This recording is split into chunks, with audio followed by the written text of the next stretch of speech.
So, E3 2021 is finally over. Right, tonight's video, because one, it's been 4 nights of me being up to stupid o'clock, spending the entire E3 trying to soak it all up so I can condense it down for you guys and give you the skinny. And also because, according to one of the newer members of the Zen fam, a user by the name of SS, I kind of went on a bit of a ramble and maybe got a wee bit too into the weeds with trying to talk everything through. So I'm going to try and condense it down. Today's E3, a fairly simple affair, much more like how you would see an E3 wind down, except in a digital format where we have full access to everything. So there was a bit of waffle, there was a bunch more talking shops, as you would expect at this particular stage of a show like E3, which is a trade show. Also, there was a lot of indie games showing towards the end. There's a little bit of indie sprinkled about. We did have some hope that we were going to get some interesting stuff out of Bandai Namco, except what we actually got was a trailer that we got a couple of days ago from one of the other conferences, or I should say keynotes, and it was a rehash with a little bit of extra sort of behind the scenes stuff stuck on, and then some talking after it. And consider the amount of properties that are shared between both Bandai and Namco, or Banco as I've heard them called from time to time. It's like it seemed like a wasted opportunity. They could have done so much more, even if it was just updates on what they're currently working on now. Wow, like 4 nights of staying up to stupid o'clock has kind of melted my brain, guys. I do apologise, and I think it's melting my tongue as well.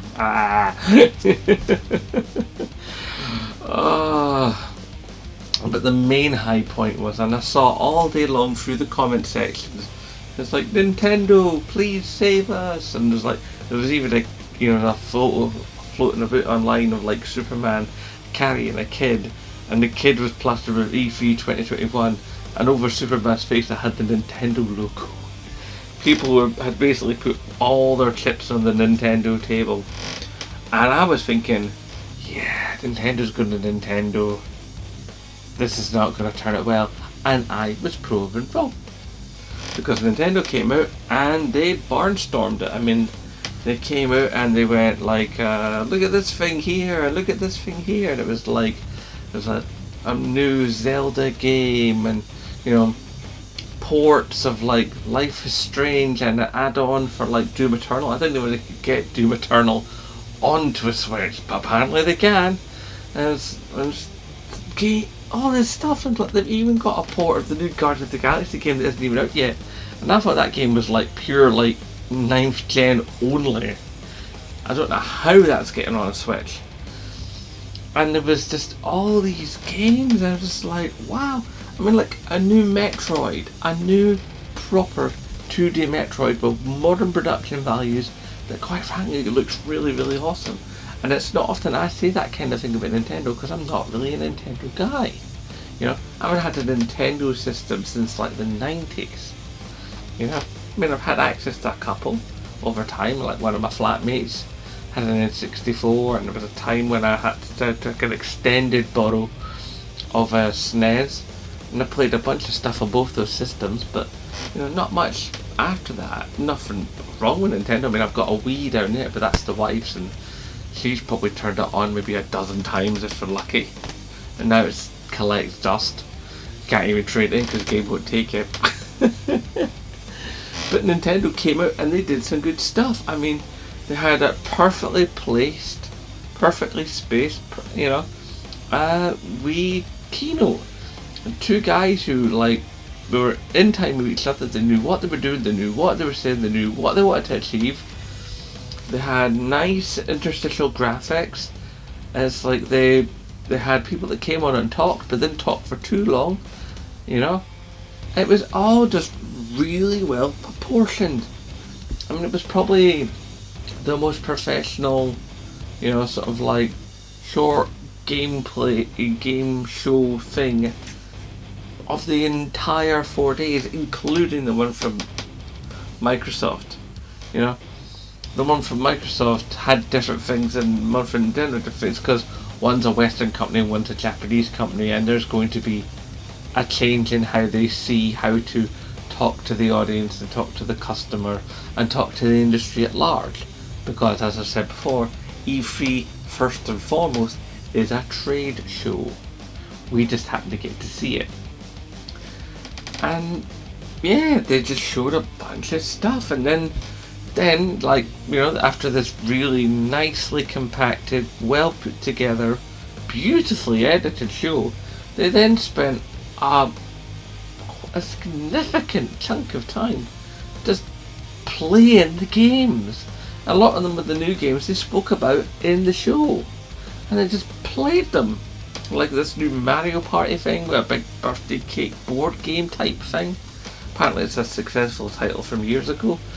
And they just played it, and there was another one, it was like a turn-based RTS. They just played the games and just like had fun with it, and like talked about the games and what bits had taken in and taken out, and the clever things they'd done.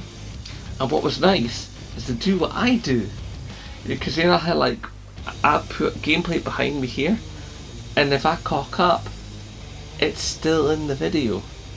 I don't edit out my cock-ups, that's real. I try to keep it 100 for you guys. And that's what Nintendo did this evening. Remarkable. It was just honest to goodness, straight up gameplay. And then towards the end of the evening, there was a couple of bits of some indies, a bit more chatty, There wasn't really that much of a fuss made when it came to the awards that I was worried about last night, because I thought I was going to be talking forever about it.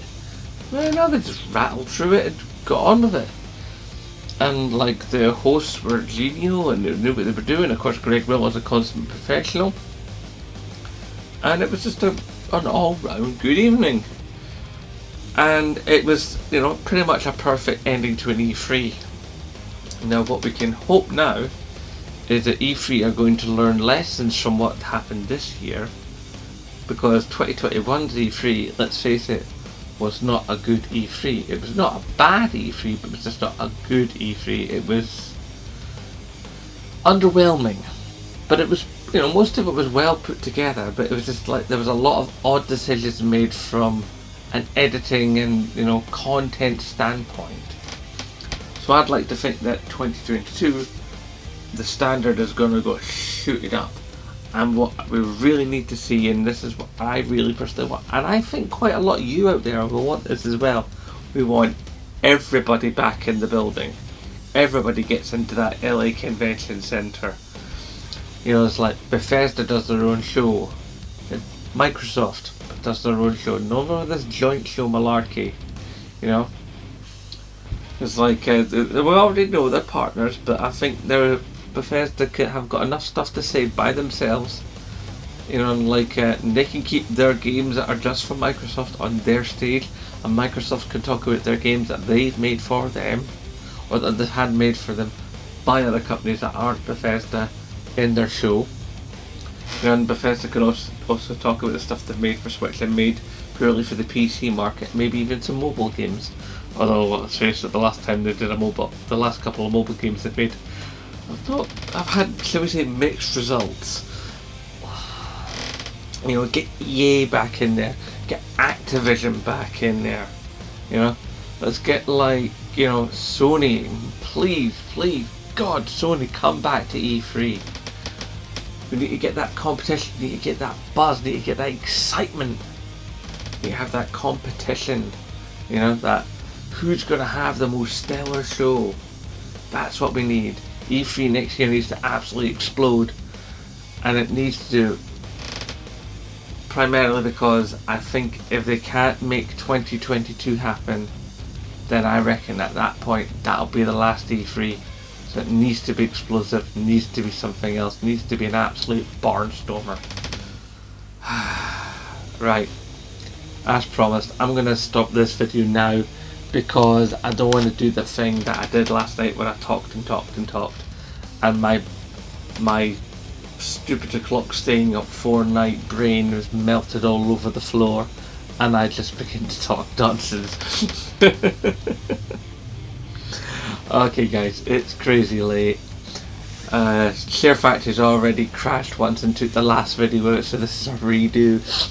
Like I said, I keep it 100 for you. You know the drill. Hashtag support Scottish YouTubers, and of course, as always, aye, nae bother.